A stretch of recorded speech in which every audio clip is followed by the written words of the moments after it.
لیکن قاضی فائز عیسیٰ صاحب ظاہر ہے وہ ماضی میں کہہ چکے ہیں، ان کا یہ کہنا ہے کہ وہ سوشل میڈیا نہیں دیکھتے، لیکن ان کے جو ساتھ بیٹھے ہوئے ججز ہیں کم از کم وہ سوشل میڈیا بھی دیکھتے ہیں اور وہ تھم نیل کے چکروں میں بھی آ جاتے ہیں اور تھم نیل کو دیکھ کر ویڈیو پر کلک کر کے ایک ویو دے دیتے ہیں جس سے بندے پیسے کما لیتے ہیں اور دھوکہ ہو جاتا ہے پاکستان کے معزز ججز کے ساتھ، جو کہ بہت زیادہ غلط ہے۔ معاملہ ارشد شریف صاحب کا بھی وہاں پر ہوا، ارشد شریف صاحب کے بارے میں بات چیت ہوئی، مطیع اللہ جان صاحب نے یہ کہا کہ قاضی صاحب معاملہ پرومیننٹ جرنلسٹ ارشد شریف صاحب کے حوالے سے بھی ہے، یہ وہی سپریم کورٹ ہے، یہی وہی معزز ججز ہیں جنہیں ارشد صاحب خطوط لکھتے رہے، لیٹرز لکھتے رہے، جن سے درخواستیں کرتے رہے کہ مجھے خطرہ ہے، پاکستان سے جانے کے بعد کینیا کے اندر سے بھی ہو کر درخواستیں کرتے رہے۔ آج قاضی صاحب یہ کہتے ہیں کہ اس معاملے کو دیکھیں گے، چونکہ ایک معاملہ پاکستان سے باہر ہوا ہے، لیکن اس کا جو کھرا ہے، اس کا جو اصل کھرا ہے پاکستان سے شروع ہوا تھا، ارشد صاحب پر کیسز تھے، وہاں سے یہ سارا معاملہ شروع ہوا تھا۔ مطیع اللہ جان صاحب کا سوال دیکھیں۔ An investigation pending with the government of Pakistan with regard to a very prominent journalist, that is Arshad Sharif. And I think اس کے اوپر بھی کوئی پروگرس ضرور معلوم ہونی چاہیے، کیونکہ جب جو بھی کیس سپریم کورٹ میں آتا ہے پھر پولیس اس پہ انویسٹیگیشن چھوڑ دیتی ہے۔ اس کا ذرا سا تھوڑا سا فرق یہ ہے، ایک ہوتا ہے crime committed in your territory of Pakistan, ایک ہوتا ہے کرائم کمیٹڈ ابراڈ۔ تو ابھی تو ہم اس کیس میں تو یہ جو criminal activities police is investigating, معلوم کریں گے، اگر اب مجھے میں کوئی ایسا ہم لوگ اس میں آرڈر کر دیں جو اس کے برعکس نہ ہو جائے۔ اب ایک بڑی اہم ترین ڈیبیٹ وہاں پر ہوئی جب اسد طور صاحب سامنے آئے۔ اسد طور صاحب پاکستان کے پرومیننٹ جرنلسٹ ہیں، اسد طور انسنسرڈ یوٹیوب پر یہ کام کرتے ہیں۔ ان سے جو معزز ججز کا اور اسد طور صاحب کا مکالمہ ہوا، اسد طور صاحب پر تشدد ہوا تو ان کو پتا چلا کہ کون لوگ تھے۔ چیف جسٹس کا اسد طور سے استفسار،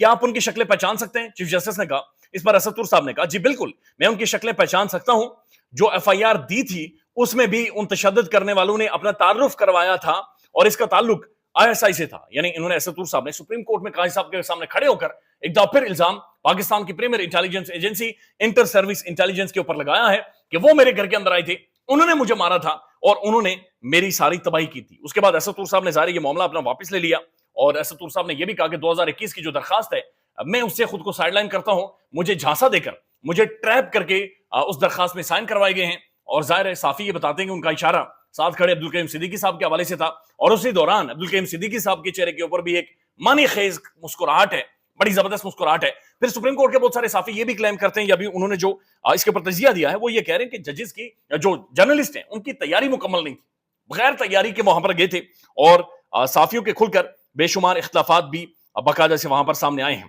اب قاضی فائز صاحب نے زبانی کلامی تو یہ کہا کہ کسی صحافی کو اریسٹ نہ کریں، کسی صحافی کو ہیرس نہ کریں، کسی پر پرچہ آپ نے درج نہیں کرنا، لیکن اس انکوائری کو بہرحال انہوں نے روکا نہیں ہے، ان سارے معاملات کو انہوں نے روکا نہیں ہے۔ راجہ محسن اجاز صاحب لکھتے ہیں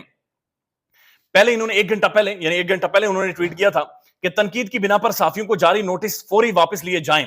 چیف جسٹس کا حکم۔ اس کے تقریباً ایک گھنٹے بعد وہ ٹویٹ کرتے ہیں حکم نامے میں ایسا کچھ نہیں ہے، تمام صحافی نوٹس کے مطابق مقررہ وقت پر پیش ہوں۔ یعنی اس سے پہلے انہوں نے لاہور ہائی کورٹ کے جسٹس کے بارے میں بھی ریمارکس دیے تھے بہت سارے، لیکن جب حکم نامہ آیا تھا، فائنل آرڈر آیا تھا تو اس کے اندر بہت ساری چیزیں موجود نہیں تھی۔ آج بھی یہ محسن اجاز صاحب یہ کہتے ہیں کہ جو انہوں نے باتیں کی ہیں قاضی صاحب نے اور جو حکم دیا تھا وہ تو زبانی کلامی تو موجود ہے، لیکن جو فائنل آرڈر آیا ہے اس کے اندر ایسی کوئی بھی چیز نہیں، لہٰذا سب صحافی ایف آئی اے کے سامنے جا کر پیش ہوں۔ قاضی صاحب نے بہرحال یہ کہا کہ اس سارے معاملے کو دیکھیں گے اور 2021 میں جو سپریم کورٹ کے سامنے درخواستیں کی گئی تھی صحافیوں کے اوپر تشدد کے حوالے سے، اس معاملے کو بھی دیکھیں گے۔ تو قاضی صاحب پرانے مردے تو اکھاڑیں گے، لیکن آج ہونے والے مظالم، آج جس طرح سے صحافیوں کو بلایا جا رہا ہے، آج جس طرح سے ادارے ان کے اوپر تحقیقات کر رہے ہیں اور معاملات کو آگے لے کر جا رہے ہیں، اس پر لیٹس سی کہ قاضی صاحب کس طرف آتے ہیں۔ لیکن بہت سارے صحافیوں کا یہ کلیم ہے کہ قاضی صاحب آج بھی بیک فٹ کے اوپر رہے اور بیک فٹ کے اوپر جا کر انہوں نے صرف ایک بس ایک ٹنگ ٹپاؤ پالیسی ہوئی ہے، کوئی کنکریٹ اس سے نہیں نکلا۔ اس کے بعد ایک اور معاملہ ہے اور یہ سائفر کا معاملہ ہے۔ آج اگین سپریم جو اڈیالہ جیل ہے وہاں پر شاہ محمود قریشی اور خان صاحب غصے میں آئے ہیں، چونکہ ہوا یہ ہے کہ سائفر کیس کے سماعت کے دوران آج پھر شاہ محمود قریشی اور عمران خان کا شور شرابہ، وکلا صفائی کی عدم دستیابی پر عدالت نے ملزمان کو اسٹیٹ ڈیفنس کاؤنسل فراہم کیے ہیں۔ آج پھر خان صاحب کے وکلا موجود نہیں تھے اور اسٹیٹ ڈیفنس فراہم کیے گئے ہیں۔ اور یہ اب جو اسٹیٹ ڈیفنس ہے، یہ ایک تو ان کے بارے میں عمران خان صاحب کے وکلا یہ کلیم کرتے ہیں کہ یہ رضوان عباسی جو اسٹیٹ پروسیکیوٹر ہیں، اصل میں ان کے یہ اسسٹنٹ رہ چکے ہیں